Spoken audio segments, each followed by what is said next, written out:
Ya Allah, aku mohon kepadamu nikmat yang tidak pernah terputus-putus. La ilaha illallah. Nikmat biologis, nikmat makanan, nikmat minuman, nikmat tidur, nikmat fasilitas tubuh, mata melihat, telinga mendengar, semuanya, tangan menjamah, semua nikmat. Tidak terputus, artinya selalu dari nikmat ke nikmat, dari nikmat ke nikmat. Ini doa yang luar biasa, teman-teman.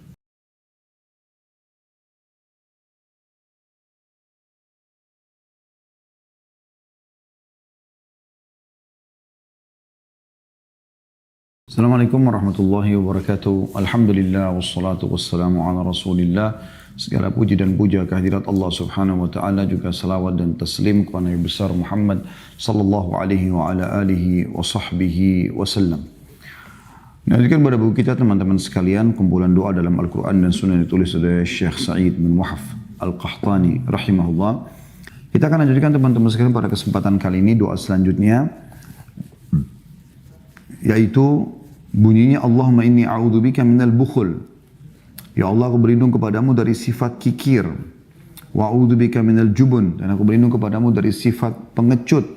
Wa a'udzubika an uradda ila ardhalil umur, dan aku berlindung kepadamu dari dikembalikannya kepada usia yang pikun, lanjut. Wa a'udzubika min fitnatid dunya wa adzabil qabr, dan aku berlindung kepadamu dari fitnah dunia dan juga siksa kubur. Hadis ini diriwayatkan oleh Bukhari di jilid 6 halaman 35. Hadis ini teman-teman mengajarkan kepada kita agar kita berlindung kepada Allah dari 4 keburukan, ya, atau 5 sekaligusnya. Sebenarnya 4 keburukan dan satu siksaan. Ada 5 hal yang kita berlindung dalam doa ini.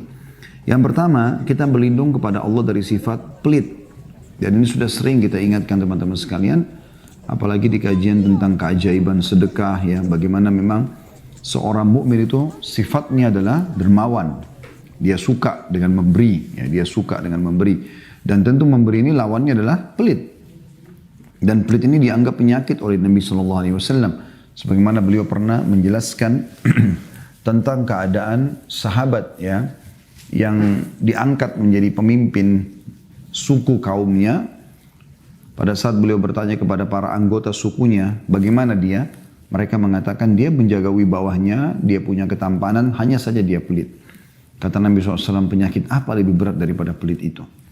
Dan Allah Subhanahu wa ta'ala mengharamkan pelit ini dalam Al-Quran, dalam beberapa ayat Al-Quran. Dan melarang untuk mendakwakan pelit ini. Ya, Allah Subhanahu wa ta'ala melarang. Karena memang Allah itu dermawan dan suka kedermawanan. Ya, Allah itu suka memberi, sifatnya Allah akramul akramin, dan dia juga mengharapkan atau dia memerintahkan agar hamba-hambanya yang beriman dermawan. Ya, dalam hadis riwayat Muslim kata Nabi SAW, Allah berfirman, ya bani Adam anfik unfik alaik, wahai anak Adam berinfak, aku akan berinfak kepadamu. Dan sekian banyak dalil berhubungan dengan masalah sedekah ini, banyak sekali, dan keutamanya luar biasa.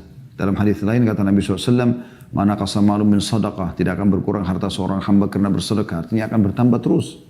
Allah juga mengingatkan dalam Al-Quran, a'udzubillahi minasyaitonirrajim, wa ma anfaqtum min syai'in fahuwa yukhlifu. Apapun yang kalian infakkan di jalan Allah, maka Allah akan ganti. Dan Allah kalau ganti, Allah mengatakan dalam banyak firman-Nya, innallaha yarzuqu man yasha'u bighairi hisab. Allah kalau berikan kepada hamba balasan tidak ada hitungannya. Jadi luar biasa banyaknya. Mungkin kita memberi jalan Allah satu, sepotong makanan Allah gantikan mungkin dengan 1 tahun, 2 tahun, mungkin 10 tahun. Tidak berhenti rezeki makanan akan datang kepada kita dan seterusnya. Maka kita berlindung teman-teman dari sifat bakhil ini. Karena ini bahaya sekali. Penyakit kejiwaan. Dan tidak akan pernah bersatu untuk sifat bakhil dengan keimanan. Sifat bakhil dengan persahabatan. Sifat bakhil dengan keromantisan rumah tangga. Sifat bakhil dengan kelanggengan hubungan antara atasan sama bawahan. Tidak akan pernah bertemu. Sebaliknya, royal itu akan lebih mengeratkan hubungan suami istri, hubungan antara atasan sama bawahan, hubungan antara teman dengan temannya, kerabat dengan kerabatnya, dan seterusnya. Bahkan dengan dermawan ini bisa, ya, kita berdakwah, menyampaikan dakwah. Ya, Nabi SAW beberapa kali bersedekah kepada orang-orang non-muslim sehingga mereka masuk Islam, bersuruh berbuat baik pada para tawanan non-muslim sehingga mereka masuk Islam. Ya, bagaimana Nabi SAW sendiri melunakkan hati beberapa orang yang masuk Islam, baru masuk Islam dan mu'alaf dengan sedekah. Diberinya Abu Sufyan radhiyallahu anhu di awal masuk Islam, ya. anaknya Yazid, anaknya Muawiyah radhiyallahu anhum ajma'in. Kemudian beberapa tokoh-tokoh Mekah sempat diberikan harta untuk melunakkan hati mereka. Ya, dan seterusnya. Jadi bisa dilakukan atau bisa digunakan untuk berdakwah. Jihad, dalam jihad pun Allah SWT menyebutkan kalau kita menyumbang di jihad dengan bi'amwal wa anfus. Bi'amwalikum wa anfusikum. Dengan harta dan juga jiwa kalian. Jadi harta ini bisa berfungsi yang sangat luar biasa untuk meraih rahmat Allah Subhanahu wa taala, untuk masuk ke dalam surga, mendapat derajat yang tinggi, juga mendapat ridho manusia. Dan tidak akan mungkin ada orang yang suka berteman, bersahabat, bahkan menjadi pasangan, orang yang bakhil. Semuanya sebab perhitungan. Tapi di saat kita berteman sama seseorang, baru kita masuk ke restoran, dia udah duluan membayarnya. Dia udah duluan memesannya. Dia lebih dulu mengundang kita. Dia lebih dulu memberikan kita hadiah pakaian, kendaraan. Dia lebih dulu semuanya. Disilakan dengan sabakun lil khair. Dalam bahasa Arab mereka berlumba-lumba dalam kebaikan. Ya. Allah menyebutkan tentang dalam Al-Quran tentang para nabi. Innahum yusari'una fil khairat. Nabi Ayub alaihissalam dengan istrinya. Ya. Mereka suka berlumba-lumba dalam kebaikan. Nah, itu diantaranya memang royalitas itu. Ya, royalitas. Jadi bakhil ini tidak mungkin bisa bersatu dengan seorang mukmin dalam dirinya. Maka kita berlindung dari sifat bakhil ini. Ya, sudah saya berikan kiat-kiatnya teman-teman sekalian. Ya. Menabung itu menabung di akhirat, bukan menabung di dunia. Bagaimana kita punya tabungan yang banyak di akhirat sana. Ya, setiap kali kita punya harta, kita pikirkan bagaimana bisa menginvestasikan untuk akhirat. Diinvestasi di dunia tapi untuk mendapatkan yang di akhirat. Ya. Jadi selalu semuanya harta kita arahkan kepada kehidupan yang abadi di sana. Kemudian yang kedua kita minta berlindung kepada Allah agar dijauhkan dari sifat ya, jubun. Jubun ini pengecut. Tidak mungkin juga bersatu antara orang mukmin yang punya iman dalam hatinya dengan sifat pengecut. Pernah ada seorang sahabat mengatakan, ya Rasulullah, bagaimana kalau saya lagi dihadang oleh seorang perampok? Apa yang saya harus lakukan? Kata Nabi SAW, qatilhu. Lawan dia. Lalu kata orang tersebut, bagaimana kalau saya membunuhnya? Kata Nabi SAW, kau tidak dihukum. Bagaimana kalau saya terbunuh?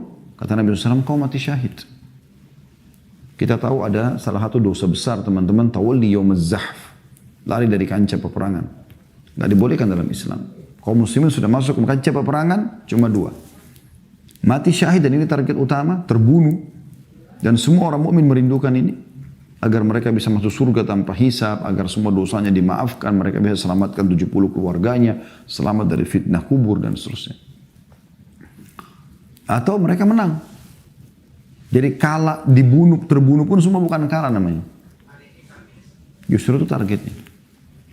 Ya. Jadi gak ada sifat pengecut. Bahkan Allah Subhanahu wa taala mengharamkan dan menjadikan induk dosa besar. Ya, lari dari medan perang. Kata Nabi SAW, jauhi 7 induk dosa besar. Di antaranya, tawalli yaumaz zahf, lari dari kancah peperangan. Tidak boleh. Maka ini harus teman-teman kita tanamkan dalam diri kita. Gak boleh kita jadi pengecut. Benar kita bela kebenaran tersebut. Ya, tidak ada dalam Islam pengecut. Ya. Tentu ini tidak digunakan dalam hal-hal bermaksiat ya. Misalnya ada orang temannya suruh berzina lalu kemudian dia takut. Karena dia takut sama Allah lalu temannya mengatakan, kok ini pengecut. Nah, bukan itu salah tempat. Pengecut di sini maksudnya adalah tidak berani membela kebenaran. Tidak berani membela agama Allah Subhanahu wa taala. Tidak berani membela apa yang Allah suruh bela. Ini sifat yang buruk. Tidak boleh dalam jiwa seorang mukmin. Kita berlindung dari sifat ini. Dan Nabi SAW yang ajarkan ini. Sampai pernah di perang Mu'tah, peperangan antara muslimin melawan pasukan Romawi yang bergabung, berkoalisi dengan belasan orang-orang Arab yang masih dalam keadaan kafir pada saat itu. Jumlah mereka 250.000 orang. Sahabat Nabi 3.000 orang. Dipimpin oleh Zaid bin Haritha. Kemudian pada saat wafat dipegang kepemimpinan oleh Ja'far bin Abi Thalib. Dan pada saat mati syahid juga digantikan oleh Abdullah bin Rawaha. Nah ketika ketiga orang ini meninggal, Nabi SAW tidak menunjuk siapa lagi yang menggantikan. Karena sebelum pasukan pergi, Nabi SAW menunjuk pemimpin kalian Zaid bin Haritha. Kalau Zaid bin Haritha terbunuh digantikan oleh Ja'far bin Abi Thalib. Kalau Ja'far bin Abi Thalib wafat, maka digantikan oleh Abdullah bin Rawaha. Nah setelah itu Nabi SAW tidak tunjuk lagi siapa. Pasukan sebelum pergi nih. Ternyata tiga-tiganya terbunuh di medan perang. Lalu sahabat bingung pada saat itu, siapa yang akan memimpin peperangan? Sampai ada seseorang yang datang mengambil bendera lalu mendirikannya lalu melemparkan kepada Khalid bin Walid radhiyallahu anhu majma'in. Itu yang pada saat itu masih peperangan pertama Khalid bin Walid dalam Islam, baru masuk Islam. Lalu dia mengatakan pada orang yang melempar, kau lebih tua daripada saya. Kau lebih tua dalam Islam. Dia mengatakan, aku tidak mengambilnya kecuali untuk kamu. Karena orang ini tahu betul Khalid bin Walid adalah ahli dalam perang. Maka Khalid bin Walid pun mengatur strategi yang luar biasa pada saat itu. Beliau mengangkat bendera lalu menyuruh pasukan menyerang. Dalam kondisi luka-luka pun menyerang. Pada saat mereka menyerang sampai menjelang malam, Khalid bin Walid mengatur strategi yaitu disuruh posisi pasukan yang tadinya di depan dipindahkan ke belakang, yang belakang pindah ke depan, yang kanan pindah ke kiri, kiri pindah ke kanan. Ya, umumnya dulu di zaman dulu kalau peperangan itu, yang sayap kanan tetap di kanan terus sampai peperangan selesai, yang kiri tetap di kiri terus, yang di depan tetap di depan terus, yang belakang tetap di belakang terus. Tapi ini diacak oleh Khalid bin Walid. Kemudian disuruh ganti baju mereka. Baju-baju mereka yang sudah berumuran darah segala macam disuruh ganti pakaian baru semuanya. Dan mereka bawa baju cadangan, ganti semuanya. Kemudian setelah itu Khalid bin Walid mengatur juga strategi, dibagilah dari 3.000 pasukan tersebut ada sekian orang yang sudah meninggal dunia. Dibagi menjadi beberapa pasukan kecil, 50-50 orang. Disuruh pulang ke arah Madinah. Kemudian 50 orang ini datang dengan jarak-jarak waktu tertentu. Di siang hari, besok paginya pada saat mau menyerang. Dengan syarat mereka harus mengambil pelapa-pelapa kurma. Ya. Lalu mereka sambil kudanya jalan menuju ke pasukan untuk bergabung, mereka menyeretkan di padang pasir supaya debunya berterbangan. Strategi perang. Besok pagi Khalid bin Walid bertakbir, Allahu Akbar gitu ya. Pasukan siap-siap. Waktu pasukan siap-siap, baju mereka baru. Kemudian posisi mereka yang biasanya berhadapan di depan, yang masih hidup dari pasukan musuh, tahu siapa wajah-wajah mereka yang di depan. Sekarang berubah wajahnya. Lain. Yang biasa di kanan, lihat yang kanan, ternyata berubah. Karena ini biasa di sebelah kiri, sayap kiri. Dan ini ribuan jumlahnya orang gitu. Maka mereka bingung. Mereka pikir ini pasukan baru. Pakaiannya juga sudah tidak ada darah. Pakaian baru semuanya gitu kan. Tertutup luka-luka mereka. Dibalut.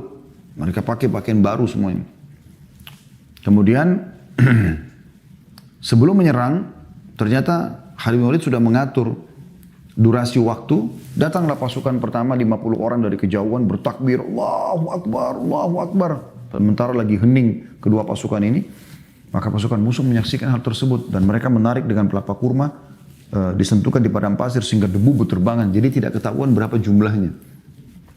Tiba-tiba bergabung di pasukan. Lama kemudian baru debu rendah sedikit. Ya. Allahu Akbar, datang lagi 50 yang kedua. Sama, debu berterbangan dari arah sisi yang lain. Terus begitu. Sehingga musuh secara kejiwaan terpukul pada saat itu. Mereka terpukul, mereka berpikir ini bantuan terus datang. Ini aja 3.000, nggak bisa dikalahkan dari hari pertama. Kalau tidak salah sudah sepekan waktu itu peperangan. Ya. Bagaimana dengan pasukan baru? Habis itu Khalid bin Walid tidak menunggu lama, pada saat sudah bergabung pasukan, sebelum musuh mengetahui jumlah mereka, debu masih ada sedikit berterbangan, suruh takbir untuk menyerang. Maka musuh terpukul pada saat itu. Hanya banyak mereka jadi korban dan jadi terpukul mundur sampai ke benteng mereka. Setelah itu Khalid bin Walid menarik pasukan lalu menuju ke Madinah. Waktu itu, Kaisar Romawi dan panglima perang mereka menginstruksikan agar jangan mengejar muslimin. Khawatir ini strategi perang. Jangan sampai kita dipancing jauh dari benteng lalu kemudian kita diperangi gitu. Maka dibiarkan dan korban mereka sudah banyak. Waktu tiba di Madinah, rupanya informasi ada satu orang dari utusan Khalid bin Walid datang ke Madinah menyampaikan kepada Nabi SAW berita tersebut. Maka masyarakat Madinah menangkap pada saat itu pasukan Khalid bin Walid lari meninggalkan kancah peperangan. Apa yang anda tahu sedang terjadi? Apakah anda tahu apa yang sedang terjadi pada saat itu? Ya. Para kaum wanita dan anak kecil, mereka berkumpul. Kemudian mereka menunggu di pintu gerbang Madinah. Semuanya pegang batu. Pada saat pasukan Khalid bin Walid mau masuk, mereka lempari batu. Sambil mengatakan kalian adalah pasukan yang lari dari kancah peperangan. Perempuan dan anak kecil melempari pasukan muslimin pada saat itu. Waktu sampai berita tersebut kepada Nabi SAW, Nabi SAW mengatakan sabda beliau masyhur, mereka bukan lari dari kancah peperangan, tapi mereka orang yang mengatur strategi perang. Tapi kita lihat bagaimana pada saat itu betul-betul mereka memahami tidak boleh punya sifat pengecut. Ya. Bagaimana Sofia radhiyallahu anha, tante Nabi SAW yang menanamkan kepada anaknya Zubair bin Awam untuk selalu berani Bahkan seringkali malam hari dibawa ke tempat gelap. Kemudian kalau Zubair nangis ditinggalkan. Sampai Zubair diam. Orang-orang Mekah sempat menghardik tante Nabi SAW, Sofia, ibunya Zubair bin Awam radhiyallahu anhu ajma'in. Maka dia mengatakan, saya hanya menginginkan dia menjadi seorang pemberani. Dan betul-betul jadi pemberani. Setiap kali kancah peperangan, Zubair bin Awam suka menaruh 2 tombak di pundak kanan kirinya yang diberi cat warna kuning ya. Mungkin bahasa saya cat ini mungkin bahasa kita sekarang. Zaman dulu Allahu alam dari apa, tapi berwarna kuning, terkenal dengan pemilik 2 tombak kuning. Jadi kalau pasukan akan berperang, maka Zubair ada di depan. Begitu pecikan takbir pertama, dia yang paling pertama menyerang musuh sampai ke belakang musuh. Dia menyerang, kalau dia terbunuh itu yang diharapkan dia mati syahid. Kalau tidak, maka dia kembali lagi ke pasukan muslimin untuk mengocar-ngacirkan pasukan musuh. Begitu luar biasanya. Dan kiprah dalam kancah jihad ini luar biasa dari kaum muslimin. Sampai kadang-kadang ada 2 orang, 3 orang di antara mereka menyerang musuh, ngobrak-abrikan musuh, baru kemudian mereka kembali. Anda bisa kembali kepada kajian-kajian sirah kami. Tapi yang jelas, kita dianjurkan untuk bertolak belakang dengan sifat jubun ini. Kita harus pemberani ya, pada kebenaran. Kemudian yang ketiga, kita berlindung kepada Allah. Ya Allah, jauhkanlah aku dari kembali ke usia yang pikun. Ya. Karena memang ada usia di mana orang sudah lupa. Bahkan dia lupa namanya, dia lupa anaknya. Mohon maaf, bahkan kadang-kadang buang air besar, buang air kecil sembarangan. Di saat itu dia tidak ada lagi gunanya hidup. Gitu kan. Karena mungkin dia ibadah pun sudah lupa, bacaan sholat sudah lupa segala macam. Harus ada yang awasin. Jadi membebankan dirinya, membebankan juga orang lain. Maka di saat itu kita minta agar jangan sampai kita sampai ke umur itu. Artinya walaupun ini bukan berarti kita tidak minta umur panjang. Karena termasuk ya, doa Nabi, anjuran Nabi SAW. Beliau mengatakan, sungguh sebaik-baik manusia adalah yang umurnya panjang dan beramal soleh. Ya, artinya kita dianjurkan meminta agar dipanjangkan umur gitu kan. Tapi dalam ketaatan. Cuman kalau sampai umur pikun yang sudah lupa segala-galanya, ini kita berlindung darinya. Ya, karena tidak ada manfaatnya buat kita, tidak ada manfaatnya juga buat orang lain, bahkan menyusahkan. Kemudian yang perlindungan yang keempat, yang terakhir, dan ada yang kelima, ya, kita minta dari siksa kubur ya, selamat dari siksa kubur. Sebelumnya adalah kita minta, ya Allah selamatkanlah kami dari fitnah dunia. Dan ini sudah kita jelaskan makna fitnah dunia ya. Fitnah kehidupan, fitnah kematian. Artinya sesuatu yang membuat kita jadi tertarik pada dunia sehingga lalai terhadap akhirat. Atau memang sesuatu yang sangat kita tidak senangi dari urusan dunia. Ya, ada segala macam cobaan yang berat, penyakit, gangguan orang dan segala macam hal. Begitu juga yang kelima, yang terakhir adalah kita berlindung dari siksa kubur. Dan sudah kita jelaskan ini di potongan doa yang pertama. Selanjutnya teman-teman sekalian, kita akan coba baca doa yang cukup panjang ya. Sebenarnya ada doa pendek di situ ya. Tapi doa ini akan saya akhirkan nanti karena kita akan kembali di penutupan doa sebelum tasyahud ini untuk membahas masalah surga ya. Kemarin kita sudah bahas 32 pasal tentang neraka, maka saya memang menunggu momentum doa pas tentang surga baru kita bahas masalah surga 31 pasal ya. Kurang lebih kita akan kembali ke buku itu insyaallah. Nah itu doanya ada di kalau teman-teman yang pegang buku di halaman 56, Allahumma inni as'alukal jannah wa a'udzubika minan nar. Ya Allah, aku memohon kepadamu surga dan aku berlindung kepadamu dari api neraka. Hadis ini riwayatkan Abu Daud. Cuman doa ini ya, khusus masalah surganya kita akan bahas nanti. Kalau memang hari ini Allah berikan taufik kita selesaikan semua doa di sore ini insyaallah doa sebelum salam, maka kita akan masuk ke bahasan buku tentang surga, baru kemudian kita masuk ke lanjutan zikir lagi setelah tentang surga itu selesai. Namun doa yang panjang yang kita akan bahas adalah lanjutannya, masih di halaman 56. Ini doa yang sangat mulia. Renungi makna-maknanya teman-teman sekalian. Anda bisa hafal ini luar biasa. Anda jadikan sebagai doa yang rutin Anda berdoa. Apakah dalam sholat, ini sebelum salam di tasyahud, atau antara azan dan iqamah, sepertiga malam, saat hujan turun. Ya, ini doa-doa yang mulia. Renungi baik-baik. Doanya adalah, Allahumma bi'ilmikal ghaibah wa qudratika 'alal khalq. Ya Allah, dengan ilmumu ya, penguasaan ilmu terhadap hal yang gaib dan kuasamu atas seluruh makhlukmu. Ahini ma'alimta al-hayata khairan li. Ya Allah, hidupkanlah aku selama engkau tahu kehidupan itu baik untukku. Artinya setelah aku berdoa ini, kalau sisa umurku semuanya kebaikan, hidupkanlah aku ya Allah. Wa tawaffani idza 'alimtal wafata khairan li. Namun ya Allah, kalau seandainya setelah ini, setelah aku berdoa ini ternyata sisa umurku berisi keburukan, na'udzubillah, kemaksiatan kepadamu, maka wafatkanlah aku. Allahumma inni as'aluka khasyataka fil ghaibi wasyahada.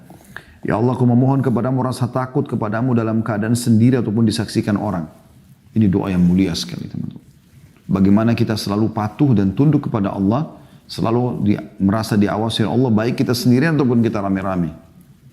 Kalau di keramaian, mungkin lebih umum orang tidak melakukan kemaksiatan. Tapi kalau sendirian, lagi di hotel sendirian, lagi di kamar sendirian, ya, di rumah kah, lagi di kendaraan sendirian, lagi keluar kota sendirian, safar, lebih dekat dia berbuat maksiat. Di sini kita minta agar selalu saja kita takut kepada Allah dalam keadaan ini, semua keadaan ini. Baik itu dalam keadaan kita sedang sendirian ataupun rame-rame. Dan ini doa yang mulia sekali, teman-teman sekalian. Kemudian wa as'aluka kalimatal haqqi fir ridha wal ghadab. Dan aku mohon kepadamu agar selalu terucapkan kalimat yang benar, baik dalam keadaan aku sedang ridha ataupun aku sedang marah. Dan ini sebuah akhlak yang mulia ini. Bagaimana seseorang walaupun lagi dalam keadaan emosi yang memuncak, dia tetap bisa mengucapkan yang benar. Kalau dia salah, dia katakan salah. Kalau rivalnya yang salah, dia katakan salah. Kalaupun rivalnya benar, dia dukung, dia mengatakan engkau benar. Dan itu akhlak yang mulia. Tidak dimiliki kecuali orang-orang beriman. Bagaimana dia pada saat emosi, dia punya jabatan, dia punya harta, namun dia tahu dirinya salah, maka dia akui. Itu termasuk sifat kesatria yang luar biasa gitu. Ya. Pada saat dia bisa mengakui kesalahannya, ya, kemudian dia coba memperbaikinya. Jadi kita mengucapkan kalimat benar, walaupun dalam keadaan kita lagi ridho, ataupun kita lagi emosi. Potongan selanjutnya, wa as'alukal qasda fil ghina wal faqr. Dan aku memohon kepadamu kesederhanaan, baik dalam keadaan aku kaya ataupun aku miskin. Kita boleh menikmati urusan dunia ini, boleh kita nikmati harta, rumah, makanan, pakaian, semua, ya, kendaraan yang enak, boleh. Tapi dilarang berlebihan. Tidak boleh kita mubazir, berlebihan. Tapi tidak boleh juga kita bakhil, perhitungan, pelit, gitu kan. Tapi kita dianjurkan agar berada di kesederhanaan. Sederhana di sini bukan berarti pakainya bukan yang bagus, ya bukan. Sederhana dalam arti kata bukan mubazir. Jadi mungkin sederhana ini bisa dinilai sesuai dengan kadar ekonomi seseorang. Mungkin di saat ada orang kaya raya memang, dia menganggap membeli baju kaos yang harganya 1 juta, 2 juta satu, tapi kualitas bagus, mungkin bagi dia sederhana. Tapi ini mungkin berlebihan bagi orang yang pendapatannya cuma 1 juta sebulan. Masa gaji sebulan habis untuk beli baju? Tapi ada orang yang pendapatannya 1 miliar 1 bulan. Saya pernah bertemu dengan orang yang membahasakan ke saya setiap bulan miliaran uang masuk sama dia. Dengan miliaran mungkin 1 juta jadi kecil buat dia. Itu juga dengan acara perkawinan misalnya. Mungkin ada orang karena dia kaya raya, bagi dia menghabiskan uang ratusan juta bahkan miliaran dalam acara perkawinan bukan mubazir. Karena tamunya banyak. Dan memang layak seperti keadaan ekonomi dia. Dia sewa sebuah gedung yang besar misalnya. Dia siapkan makanan yang layak, yang lebih enak gitu kan. Dibandingkan dengan orang yang memang tidak punya kemampuan, maka bagi dia mubazir. Maka ini tidak bisa kita jadikan tolak ukur. Jadi kesederhanaan sesuai dengan keadaan seseorang. Kita minta itu. Kemudian wa as'aluka na'iman la yanfad. Ini potongan doa yang paling saya senangi teman-teman sekalian. Luar biasa. Dua potongan doa berdekatan nih. Ya Allah, aku mohon kepadamu nikmat yang tidak pernah terputus-putus. La ilaha illallah. Nikmat biologis, nikmat makanan, nikmat minuman, nikmat tidur, nikmat fasilitas tubuh, mata melihat, telinga mendengar, semuanya, tangan menjamah, semua nikmat. Tidak terputus, artinya selalu dari nikmat ke nikmat, dari nikmat ke nikmat. Ini doa yang luar biasa teman-teman. Was'aluka na'iman la yanfad. Subhanallah, saya kalau baca doa ini, pas di doa ini saya ulangin sampai 3 kali. Dan potongan selanjutnya juga luar biasa. Wa as'aluka qurratu 'ainin la tanqati'. Dan aku minta penyejuk mataku yang tidak pernah terputus. Artinya yang selalu aku lihat setiap harinya selalu kegembiraan, kesenangan. Ini dua potongan doa ini luar biasa. Walaupun semua doa mulia ya, tapi di potongan ini, di dua potongan ini sering saya ulang-ulangi teman-teman sekalian. Karena luar biasa, kita minta nikmat tidak pernah terputus, kita minta penyejuk mata yang tidak pernah juga terputus. Ya.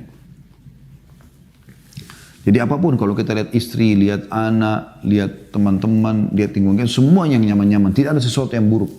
Karena sebagian salafus saleh itu kalau melihat sesuatu yang buruk di depan matanya, bagi mereka itu peringatan dari Allah SWT. Anda ingat kisah Nabi Daud AS dalam Al-Quran digambarkan, bagaimana Allah lemparkan bangkai di depan singgasananya, maka dia langsung sujud kepada Allah karena takut. Peringatan dari Allah SWT. Sebagian salaf kalau lewat mencium bau bangkai, bau busuk, mereka beristighfar kepada Allah. Sebagian mereka tersentuh kakinya batu, sakit, mereka beristighfar kepada Allah. Jadi kita minta qurratu ainin la tanqati', semua yang kita lihat depan mata kita keindahan. Kemudian selanjutnya wa as'aluka ridha ba'dal qadha. Dan aku minta kepadamu ridha, menerima setelah keputusanmu. Mau kematian kah, bangkrut kah, penyakit kah, pokoknya ridha. Kita minta agar kita ridha, kita terima setelah keputusan Allah. Wa as'aluka bardal 'aishi ba'dal maut. Allah, aku mohon kepadamu ya Allah, kenikmatan hidup setelah kematian. Kenikmatan hidup, bagaimana di kuburan menjadi taman dari taman surga. Kemudian di mahsyar juga selamat dari hisab. Kemudian masuk lewatin sirat dengan mudah. Kemudian masuk surga juga tanpa masuk surga mendapatkan tanpa hisab ataupun masuk surga di derajat yang tertinggi. Ini luar biasa potongannya teman-teman.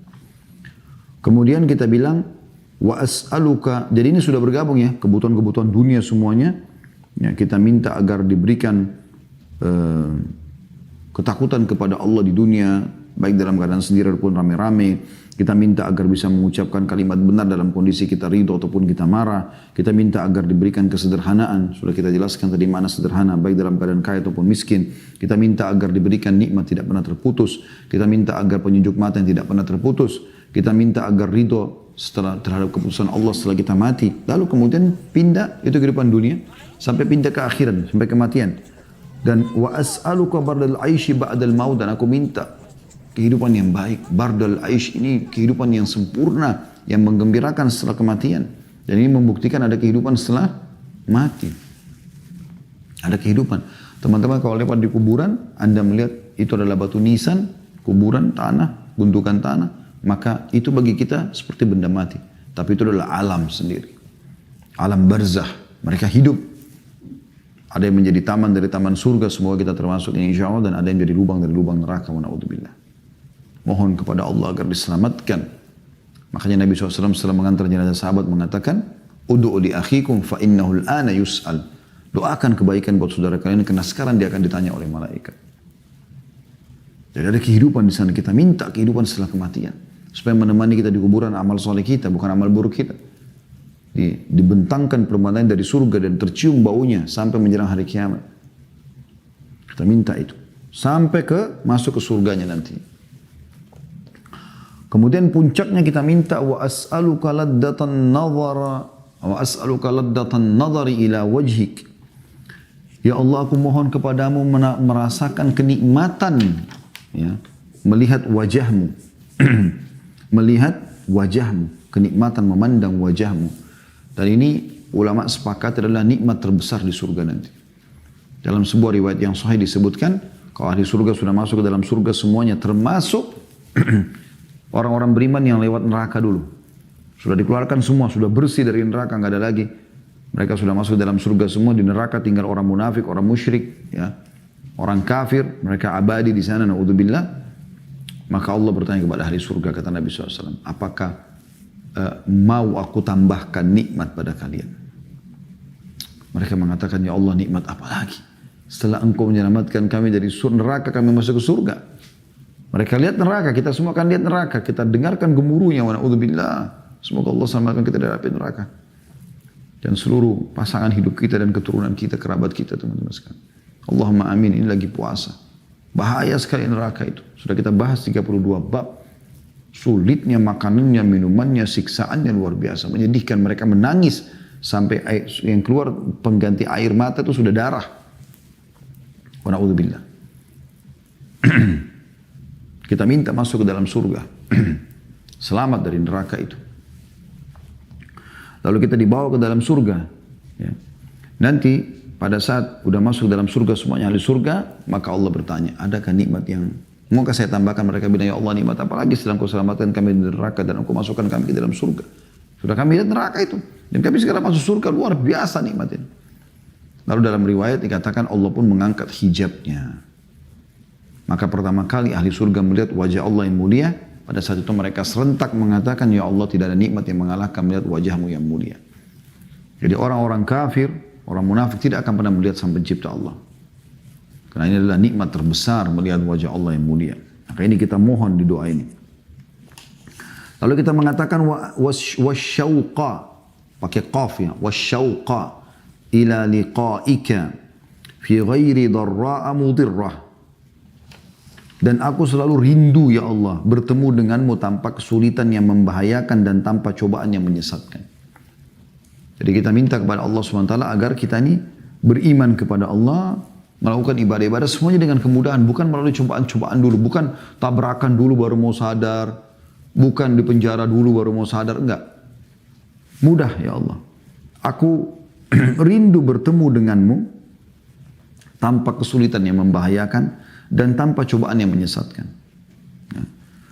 Kemudian kita mengatakan, ya, di sini dikatakan wasyauqa ila liqa'ika fi ghairi dharra'a mudirra wala fitnatin mudillah. Potongan terakhir, Allahumma zayyinna bi zinatil iman waj'alna hudatan muhtadin.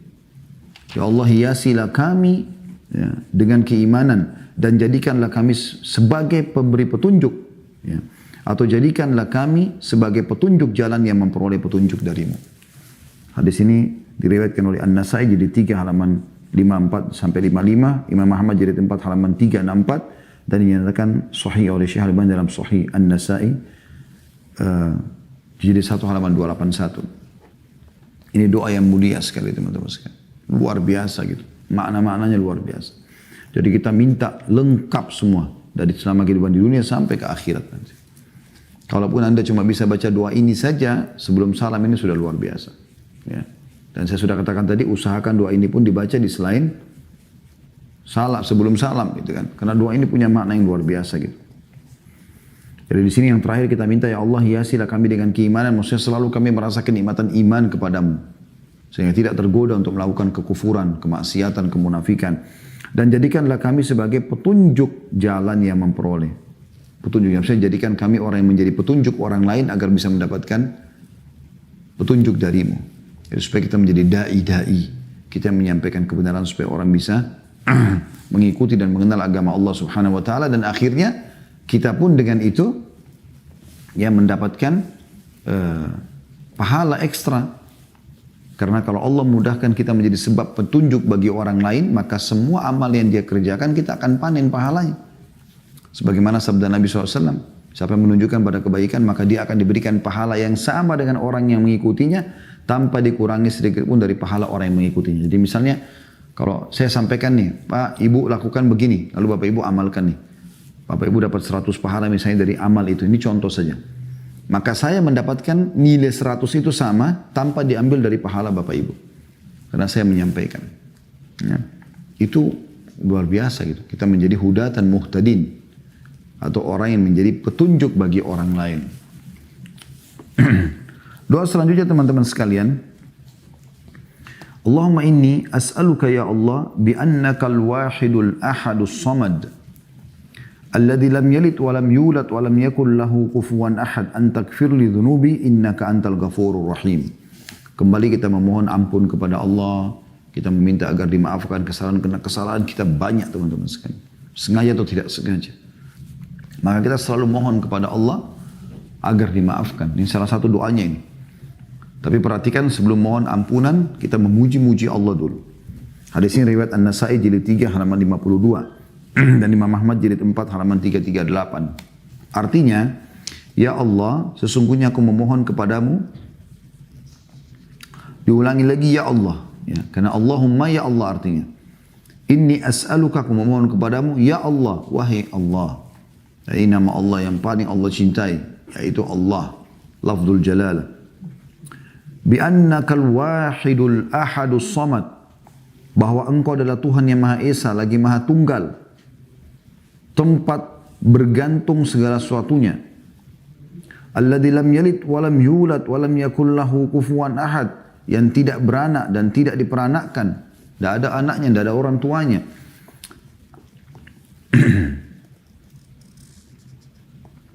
Dan tidak ada seorang pun yang menyamainya. Antakfirli dhunubi, agar engkau memaafkan semua dosa-dosaku. Innaka antal ghafurur rahim, sesungguhnya engkau Maha Pengampun lagi Maha Penyayang. Jadi ini permohonan ampun, memohon kepada Allah SWT agar dimaafkan. Tapi ini termasuk lafaz potongan awal yang menarik ya. Karena ada riwayat yang lain kata Nabi SAW, siapa yang membaca ya, Allah, ya man asyhadu annahu Allahu alladzi la ilaha illa huwal ahadus samad alladzi lam yalid wa lam yulad wa lam yakul lahu kufuwan ahad, maka akan diterima doanya. Artinya kalau dia ucapkan ini ya, ya Allah bahwasanya engkau Maha Esa, engkau Maha Tunggal, segala sesuatunya bergantung padamu, engkau tidak diperanakkan dan tidak diperanakkan dan tidak beranak ya, tidak beranak, tidak diperanakkan dan tidak membutuhkan pada siapapun. Lalu kemudian kita sampaikan doa kita, maka insya Allah itu mustajab, diijabah oleh Allah Subhanahu Wa Taala. Kemudian teman-teman kita tutup dengan doa-doa terakhir ya, doa-doa terakhir ini saya memang mengejar untuk menyelesaikan ini supaya nanti insya Allah pertemuan akan datang kita akan masuk ke bahasan tentang masalah surga ya. Kita akan kembali ke buku kita Rasulullah SAW cerita tentang surga dan neraka insya Allah. Doa selanjutnya, Allahumma inni as'aluka bi anna lakal hamd. La ilaha illa anta wahdaka la syarika lak al-mannan ya badi'as samawati wal ard ya dzal jalali wal ikram ya hayyu ya qayyum inni as'aluka al-jannata wa a'udzu bika minan nar. Ini juga luar biasa nih, dimulai dengan puji-pujian yang banyak kepada Allah, pengakuan tentang keesanya dan kemahakuasanya, baru kemudian kita minta surga dan neraka. Hadits ini diriwayatkan oleh para penyusun kitab-kitab sunan, dan ini diambil dari Sahih Ibnu Majah, jadi 2 halaman 329. Artinya, Allahumma ya Allah, inni as'aluka, sesungguhnya aku memohon kepadamu, bi anna lakal hamd, bahwa segala puji hanya bagimu. Jadi aku memohon kepadamu karena memang hanya kau yang layak dipuji. La ilaha illa anta wahdaka la syarika lak. Tidak ada Tuhan yang berhak disembah kecuali engkau dan tidak ada sekutu bersamamu. Al-Mannan, yang maha memberi segala kebaikan. Badi'as samawati wal ard, pencipta, pengurus, pengawas langit dan bumi. Ya dzal jalali wal ikram, wahai Tuhan yang memiliki keagungan dan kemuliaan. Ya Hayyu ya Qayyum, wahai Zat yang Maha hidup dan terus-menerus mengurus makhluknya. Inni as'alukal jannata wa a'udzubika minan nar. Aku mohon kepadamu surga dan aku berlindung kepadamu dari api neraka. Nah, di sini teman-teman sekalian kita bisa lihat mirip dengan doa sebelumnya, puji-pujian. Puji-puji Allah, karena puji ini teman-teman membuat kita jadi lebih yakin dengan apa yang sedang kita akan sampaikan dan kepada siapa kita sampaikan. Misal contoh ada lagi sujud di sholat tahajud, itu Anda lagi berdoa di malam hari sepertiga malam, orang semua lagi tidur, Anda berdoa kepada Allah. Anda mengucapkan, ya Allah, Zat yang telah menciptakan aku, Zat yang telah menciptakan langit dan bumi, Zat yang telah menciptakan malam hari ini, Zat yang telah mengizinkan aku mengucapkan dengan lisanku doa-doa ini, mengangkat kedua telapak tanganku kepadanya, menanamkan keyakinan dan keimanan dalam hatiku tentang keberadaannya. Kita puji Allah. Zat yang maha hidup, Zat yang menciptakan, yang memantikan, Zat yang menciptakan surga dan neraka, Zat yang membedakan dan menciptakan mana orang beriman dan orang kafir. Kita memuji Allah terus. Gitu kan? Baru kemudian kita baca salawat kepada Nabi SAW, baru kita masuk kepada hajat kita.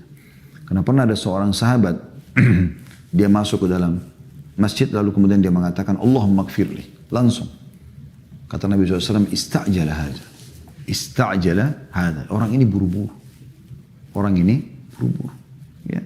Harusnya dia membaca, memuji Allah SWT lalu membaca salawat kepadaku, kemudian barulah ya, dia menyampaikan hajatnya. Seperti ini kurang lebih. Jadi meminta surga dan neraka, bayangkan banyak sekali puji-pujiannya. Allahumma inni as'aluka bi anna lakal hamd. Ya Allah, aku memohon kepadamu karena kau layak untuk dipuji.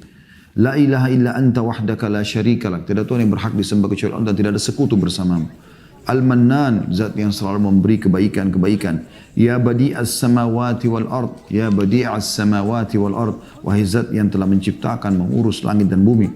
Ya dzal jalali wal ikram, wahai zat yang penuh dengan kemuliaan. Ya, kebaikan-kebaikan. Ya hayyu ya qayyum, wahai zat yang maha hidup. Wahai zat yang maha hidup dan mengurus makhluknya. Inni as'alukal jannah wa a'udzubika minan nar. Baru kita mohon, ya Allah, masukkan aku dalam surga dan selamatkan aku dari api neraka. Yang terakhir teman-teman sekalian adalah yang disebutkan di halaman 60. Allahumma inni as'aluka bi anni ashhadu annaka antallahu la ilaha illa anta al-ahadus samad alladzi lam yalid wa lam yulad wa lam yakul lahu kufuwan ahad. Hadis ini riwayat Abu Daud jilid 2 halaman 62 dan Tirmidzi jilid 5 halaman 515. Ini mirip dengan sebelumnya ya. Tapi saya katakan tadi riwayat ini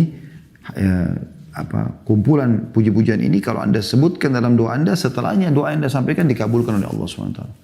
Yaitu Allahumma inni as'aluka, ya Allah aku memohon kepadamu. Permohonannya belum disampaikan nih. Bi anni ashhadu annaka antallahu la ilaha illa anta. Karena aku bersaksi bahwasanya engkau adalah Allah, tidak ada Tuhan yang berhak disembah kecuali engkau. Al-ahadus samad, yang maha esa, tempat bergantung segala sesuatunya. Alladzi lam yalid wa lam yulad, yang tidak beranak dan tidak diperanakkan. Wa lam yakul lahu kufuwan ahad, dan tidak ada seorang pun yang setara dengannya. Baru kemudian kita sampaikan hajat kita. Nah ini dalam riwayat dijelaskan siapa yang membaca ini Allah akan kabulkan doa setelahnya. Oleh itu teman-teman kita baca doa ini, ya. Ini doa yang mulia sekali yang kita bisa baca baik di sebelum salam ataupun setelah salam, ya. Ataupun setelah salam. Jadi ini insya Allah bahasan kita pada kesempatan ini dan nanti kita akan masuk ke bahasan tentang surga sekali lagi ya. Saya minta teman-teman mulai Senin depan kita kembali membedah buku kita tentang neraka dan surga. Neraka sudah kita bahas tentang surganya insya Allah. Diambil daripada kedua potongan doa sebelumnya yang kita pelajari, yaitu kita memohon surga dan berlindung dari api neraka. Ya, insya Allah setelah kita bahas masalah surga sekitar 31 atau 32 pasal, baru kita masuk ke lanjutan zikir setelah salam dari sholat fardu.